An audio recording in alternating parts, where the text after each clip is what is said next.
agenda. Shida zenu sio kama shida zetu. Ingawa wazazi wetu walitoka huku, nyinyi unaonekana mshafika Singapore. Muthoni declaring that the president would be re-elected using the two-term lingo. Mimi Muthoni ni wa two-term. Na ni wa two-term.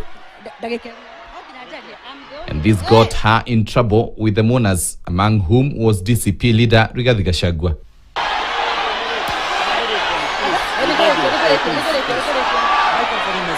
Amesema ya kwamba yeye ako katika serikali na hawana stima, ametuambia. Akatuambia katika serikali na hawana barabara. Msichana mdogo kiasi kama hiyo anakuja kutusi sisi hapa. Hiyo ni mtu kweli mnaona kama akili yake inafanya kazi?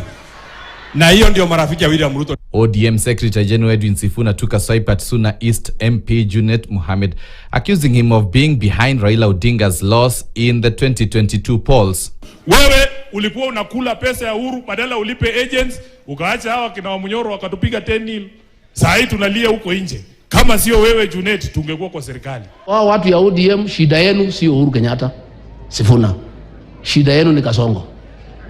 Hiyo chama amenunua. Junet na Wanga wamechukua deposit.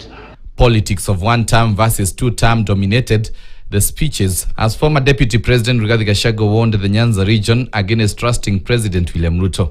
Mimi naona Wajaluo pale akiwadanganya. Anasalimu hao.